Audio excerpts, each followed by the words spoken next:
नई बहू और ससुराल की परंपरा। रमा जी के बेटे की आज शादी हुई थी। वो अपने परिवार की बाकी महिलाओं के साथ घर के दरवाजे पर अपनी नई बहू मानवी के स्वागत के लिए पूजा की थाल लिए खड़ी थी।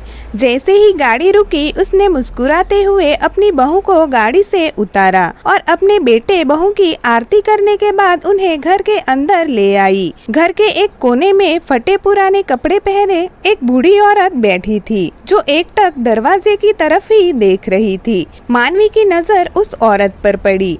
ये देख रमा जी ने कहा, बहू, ये तुम्हारी दादी सास है, जाओ उनका आशीर्वाद ले लो। मानवी ने उनके पैर छुए। बूढ़ी औरत ने आशीर्वाद देने के लिए जैसे ही अपने हाथ आगे बढ़ाए तो रमा जी ने उनका हाथ झिटक दिया और मानवी को कमरे के अंदर ले गई। ये देख उस बुढ़िया के आंखों में नमी तैर गई। 2-3 दिन तक पूरा घर मेहमानों से भरा हुआ था। मानवी ने देखा कि उसकी सास बहुत अच्छी है, लेकिन दादी जी के साथ उनका व्यवहार काफी बुरा था। बूढ़ी दादी घर के एक कोने में बने कमरे में फटे पुराने गद्दे पर पूरा दिन पड़ी रहती थी। घर के अंदर तक आने की उनको मनाही थी। उनके खाने के बर्तन अलग थे और रमा जी पूरा दिन उन्हें कोसती रहती थी। ये सब देख मानवी को बहुत बुरा लगता, लेकिन वो अपनी सास को कुछ नहीं कह पाती। कुछ ही महीनों में उस बूढ़ी दादी का देहांत हो गया। रमा जी दिखावे के लिए अपने जूठे आंसू बहाने लगी। मानवी और बाकी महिलाएं उन्हें तसल्ली देने लगी। थोड़ी देर में घर के पुरुष बूढ़ी दादी के शव को लेकर जा चुके थे। छोड़ गए अपने पीछे रोती हुई औरतों को। उसमें से कुछ औरतें अपने घर चली गई तो कुछ रमा जी के साथ थोड़ी देर वहीं रुक गई।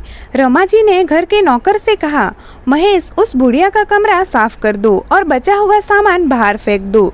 ये सुन मानवी ने महेश को रुकने को कहा और कमरे को ताला लगा दिया और चाबी अपने पास रख ली।